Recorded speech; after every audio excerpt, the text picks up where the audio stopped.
Եկատերինբուրգում տեղի է ունեցել Հայաստանի վարչապետ Նիկոլ Փաշինյանի և Ռուսաստանի կառավարության նախագահ Միխայիլ Միշուստինի հանդիպումը։ Ակնկալում ենք, որ նոր կառավարությունը, որը կձևավորվի քվեարկության և ընտրությունների արդյունքներով, կապահովի մեր հարաբերությունների զարգացումը, Ռուսաստան-Հայաստան հարաբերությունների առաջընթաց զարգացումը բարեկամության, բարիդրացիության, փոխադարձ հարգանքի և միմյանց շահերը հաշվի առնելու ոգով։ Չնայած համաշխարհային տնտեսության տուրբուլենտությանը, Ռուսաստանն առաջին տեղն է զբաղեցնում Հայաստանի արտաքին առևտրային գործընկերների և ներդրողների շարքում, շեշտել է Միշուստինը։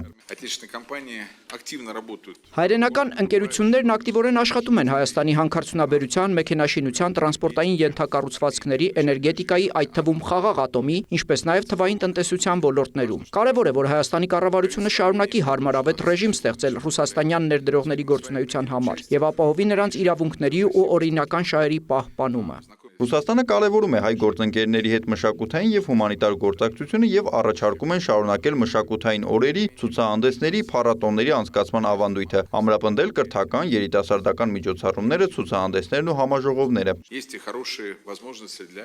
Լավ հնարավորություններ կան նաև մեր ուղղակի միջտարածաշրջանային կապերի ընդլայնման համար։ Պատրաստ եմ ձեզ հետ քննարկել երկկողմ հարաբերությունների հարցերի ողջ համալիրը։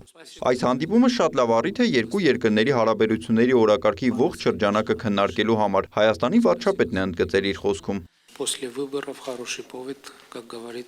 Ընտրություններից հետո սա լավ առիթ է, ինչպես ասում են, ժամացույցները ճշգրտելու համար։ Վերջին շրջանում ի հայտ են եկել որոշ խնդրահարույց հարցեր։ Իհարկե հույս ունեմ, որ մենք կքննարկենք և կլուծենք այդ հարցերը։ Ինչպես ընտրություններից առաջ, այնպես էլ ընտրություններից հետո մենք տրամադրված ենք Ռուսաստանի Դաշնության հետ մեր հարաբերությունների հետագա զարգացմանը։ Եվ անշուշտ մենք շահագրգռված ենք Եվրասիական տնտեսական միությանը մեր անդամակցությամբ և շահագրգռված ենք, որպեսզի այն մեխանիզմները, որոնք նախատեսված են Եվրասիական տնտեսական միության մասին պայմանագրով, գործեն պլանային ռեժիմով։ Եվ ես կարծում եմ, որ դա բխում է Եվրասիական տնտեսական միության հետագա զարգացման շահերից։ Իհարկե, ինչպես արդեն ասացի, մենք կառուցողական ենք տրամադրված քննարկելու և պարզաբանելու բոլոր հարցերն ու բոլոր նրբությունները։ Եվ հույս ունեմ, որ այսօրվա բանակցությունների արդյունքներով մեզ կհաջողվի լուծել կոնկրետ հարցեր։ Այսի շրջանակում վարչապետ Փաշինյանը Եկատերինբուրգում մասնակցել է Ինոպրոմ 2026 միջազգային արդյունաբերական ցուցահանդեսի շրջանակում անցկացվող Ինդուստրիա 360 արտադրություն առանց սահմանների թեմայով լիագումար նիստին։ Մասնակցել են նաև Միխայիլ Միշուստինը, Բելարուսի, Ղազախստանի և Қырғызստանի վարչապետները։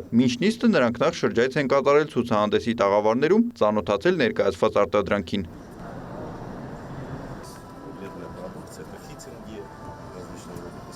Հաջորդիվ տեղի է ունեցել Ինդուստրիա 360 արտադրություն առանց սահմանների թեմայով լիագումար նիստը, որում ելույթ է ունեցել Նիկոլ Փաշինյանը։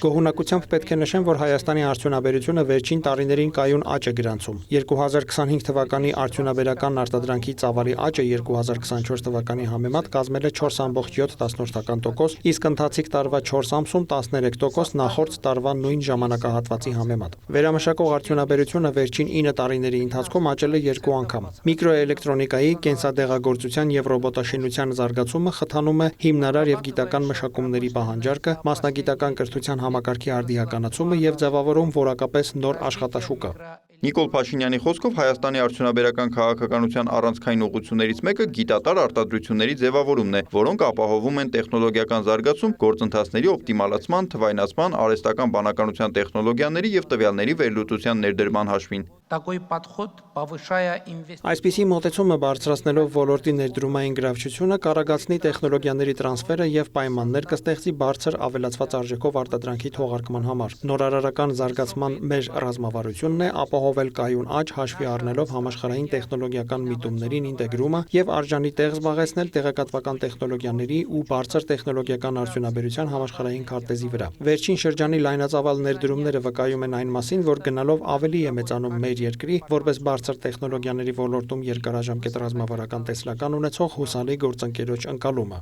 Արդյունաբերությունը շարժիչ ուժերից մեկն է, այդ թվում Եվրասիական տնտեսական միությունում, ընդգծել է վարչապետը, հավելելով, որ ինտեգրացիոն նպատակների իրականացման կարևոր գործնական գործիք է դարձել կոոպերացիոն նախագծերի ֆինանսական աջակցության մեխանիզմի գործարկումը։ Этот механизм способствует повышению. Այս մեխանիզմը նպաստում է անդամ պետությունների արդյունաբերության մրցունակության բարձրացմանը, ստեղծելով բարենպաստ պայմաններ փոխշահավետ համագործակցության համար։ Հայաստանի արդյունաբերական ձեռնարկություններն արդեն իսկ մասնակցում են Եվրասիական տնտեսական միության մեր գործընկերների հետ մի շարք համատեղ նախագծերի։ Եզրափակելով կցանկանայի ընդգծել, որ բարձր տեխնոլոգիաների եւ արհեստական բանականության սրընթաց զարգացման դարաշրջանում մեզ համար հիմնական ուղենիշ պետք է շարունակի մնալ հումանիտար ասպեկտը։ Տեխնոլոգիաները կոչված են ոչ թե փոխարինելու մարդուն, այլ ազատելու նրան առօրյա միատարր աշխատանքից։ Դրանով իսկ նոր հորիզոններ բացելով մտավոր եւ ստեղծագործական գործունեության համար, եզրափակել է Հայաստանի վարչապետը։ Նիկոլայ Ավետիսյան, լուրեր։